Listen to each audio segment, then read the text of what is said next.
সবাইকে স্বাগতম। এই লেসনের আমাদের আলোচনার বিষয়বস্তু ক্লাউড কম্পিউটিং। ক্লাউড কম্পিউটিং কি, তার বৈশিষ্ট্যগুলো কি কি, এবং ক্লাউড কম্পিউটিং ক্লায়েন্টকে বা ইউজারকে কি ধরনের সুবিধা প্রদান করতে পারে সেগুলো আমাদের এই আলোচনাতে উঠে আসবে। ক্লাউড কম্পিউটিং সম্পর্কে খুব সংক্ষেপে যদি আমরা বলতে চাই তাহলে এটা এমন একটা কম্পিউটিং প্রসেস বা এমন একটা কম্পিউটিং প্রক্রিয়া যেখানে গ্রাহকের চাহিদার ভিত্তিতে কম্পিউটিং সেবাটাকে প্রদান করা হয়। তো যখন বলা হচ্ছে যে গ্রাহকের চাহিদার ভিত্তিতে কম্পিউটিং সেবা প্রদান করা হয়, তখন খুব কমন একটা প্রশ্ন আসে যে এই কম্পিউটিং সেবাগুলো তাহলে কেমন? এই কম্পিউটিং সেবাগুলো হয়তো বা কোনো ধরনের স্টোরেজ সার্ভিস হতে পারে, অথবা কম্পিউটিং প্রসেস ওরিয়েন্টেড যে সার্ভিস সেগুলোও হতে পারে। আমরা যদি স্টোরেজের একটা এক্সাম্পল নিয়ে আলোচনা করি, খুব পরিচিত একটা এক্সাম্পল হতে পারে যে আমরা যখন গুগল অ্যাকাউন্ট ব্যবহার করছি, আমাদের যে জিমেইলের সাথে রিলেটেড বা কানেক্টেড যে গুগল অ্যাকাউন্টটা, সেখানে কিন্তু আমরা গুগল ড্রাইভ ব্যবহার করতে পারি।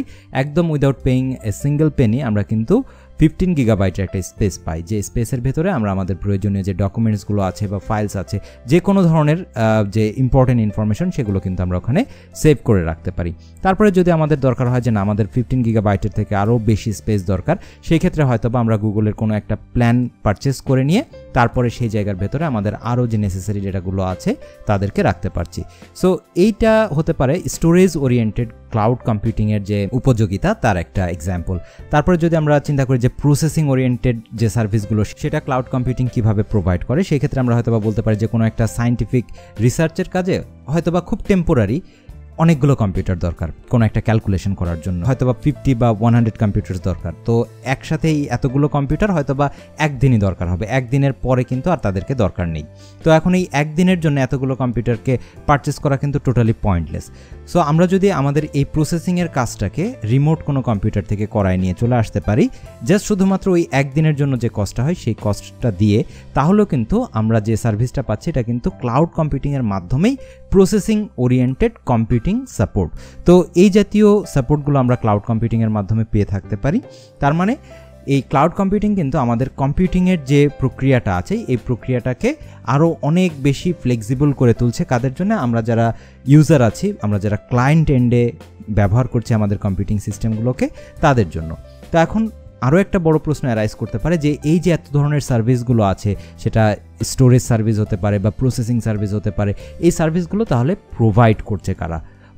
এই ক্ষেত্রে মূলত যারা অনেক বড় বড় ডেটা সেন্টারগুলোকে অপারেট করছে তারাই এই সার্ভিসগুলোকে প্রোভাইড করে। উদাহরণ হিসাবে আমরা হয়তো বা অ্যামাজন ওয়েব সার্ভিস, যেটা সংক্ষেপে যাকে বলে AWS, অথবা গুগল ক্লাউড অথবা ক্লাউডওয়েজের মতো যে সার্ভিসগুলো আছে তারা কিন্তু, বা যে অর্গানাইজেশনগুলো আছে তারাই মূলত কিন্তু ক্লাউড কম্পিউটিংয়ের এই যে সুবিধাগুলো, সেই সুবিধা আমাদের যারা ইউজার আছে আমাদেরকে প্রোভাইড করছে। তো এই পর্যায়ে আমাদেরকে একটু জানতে হবে যে কোন অবস্থায় গেলে আমরা কোনো একটা কম্পিউটিং মডেলকে ক্লাউড কম্পিউটিং মডেলের অন্তর্ভুক্ত একটা মডেল হিসাবে ডেজিগনাইট করতে পারি। তো এই ক্ষেত্রে আমাদের তিনটা ইম্পর্টেন্ট ফ্যাক্টর অবশ্যই মাথায় রাখতে হয়। যার প্রথম যে ফ্যাক্টরটা, সেই ফ্যাক্টরটাকে বলা হচ্ছে রিসোর্স ফ্লেক্সিবিলিটি। আমি জাস্ট একটু আমাদের আলোচনার সুবিধার্থে হয়তো বা এই কথাটাকে একটু সাইডে লিখবো। আমাদের প্রথম যে ফ্যাক্টরটা থাকবে, যেটা একটা ক্লাউড কম্পিউটিং মডেলে অবশ্যই থাকা দরকার, সেটা হচ্ছে resource, RESOURCE, resource flexibility, FLEXIBILITY। So resource ফ্লেক্সিবিলিটির মূল কথাটা কি? এর মূল কথাটা হচ্ছে যে কোনো একটা অর্গানাইজেশন বা কোনো একজন ইউজার, সে যত ছোটই হোক বা যত বড়ই হোক, তার যতটুকু চাহিদা থাকবে সেই চাহিদাটা হয়তো বা অনেক বেশিও হতে পারে, আবার অনেক কমও হতে পারে। তো ক্লাউড কম্পিউটিং মডেলের ভেতরে যে আমরা এটা চিন্তা করতে পারবো না যে শুধুমাত্র ক্লাউড কম্পিউটিং সব থেকে বড় বড় যারা সার্ভিস নিচ্ছে তাদেরকে সার্ভিস প্রোভাইড করবে। নো, ক্লাউড কম্পিউটিং একজন ক্লায়েন্টের যে রিকোয়ারমেন্টটা, সেটা যত ছোটই হোক বা যত বড়ই হোক, সেটাই কিন্তু ক্লাউড কম্পিউটিং সার্ভিসের মাধ্যমে কিন্তু তাকে প্রোভাইড করা হয়। তার মানে এখানে অনেক বড় অর্গানাইজেশন যেভাবে বেনিফিটেড হতে পারে, একদম যারা খুব ছোট অবস্থাতে আছে বা যারা একদম ইন্ডিভিজুয়াল লেভেল থেকে একটা সিস্টেমকে ব্যবহার করতে যাচ্ছে, তারাও কিন্তু ইকুয়ালি বেনিফিটেড হতে পারে। এবং ক্লাউড কম্পিউটিং মডেলের ভেতরে আমরা যদি অন্য আরেকটা বৈশিষ্ট্য নিয়ে কথা বলি, যেটা কিনা রিসোর্স ফ্লেক্সিবিলিটির পরে আসে, সেটা হচ্ছে অন ডিমান্ড। অন ডিমান্ড বলতে মূলত কি বোঝানো হচ্ছে, যে যখন আমাদের কোনো একজন ক্লায়েন্ট কোনো একটা সার্ভিস চাইবে, তাকে তখনই ওই সার্ভিসটা দিতে হবে। দ্যাট মিন্স এখানে এমন কোনো বাধ্যবাধকতা নেই যে সকাল 9টা থেকে বিকাল 5টা পর্যন্তর ভেতরে সার্ভিসটা চাইতে হবে এবং ওই সময়ের বাহিরে আর সার্ভিসটা দেওয়া হবে না। যেমনটা হয়তো বা রেগুলার কোনো একটা অফিসে যে যেমন কোনো সার্ভিস চাওয়া হলে বলা হয় যে না এই অফিস টাইমের ভেতরে আসতে হবে, ক্লাউড কম্পিউটিংয়ের ভেতরে কিন্তু এই জাতীয় কোনো ব্যারিয়ার নেই। এখানে আমরা যখনই সার্ভিসটা চাইবো, সেটা দিনের বেলা হোক, রাতের বেলা হোক, সকালে হোক, দুপুরে হোক, যে কোনো সময় যখনই ক্লায়েন্ট যাবে তার সার্ভিসটাকে রিকোয়েস্ট করবে তখনই কিন্তু তার এই সার্ভিসটা সে পেতে পারে। এটাও কিন্তু ক্লাউড কম্পিউটিং মডেল হওয়ার জন্যে একটা অন্যতম বড় বৈশিষ্ট্য। এবং এরপরে সর্বশেষ যে বৈশিষ্ট্যটা ক্লাউড কম্পিউটিং মডেলের ভেতরে থাকে বা থাকা উচিত, সেটা হচ্ছে পে অ্যাজ ইউ গো। এর মূল বিষয়টা হচ্ছে যে ক্রেতা যতটুকু ব্যবহার করবে শুধুমাত্র ততটুকুর জন্যই সে পেমেন্ট করবে।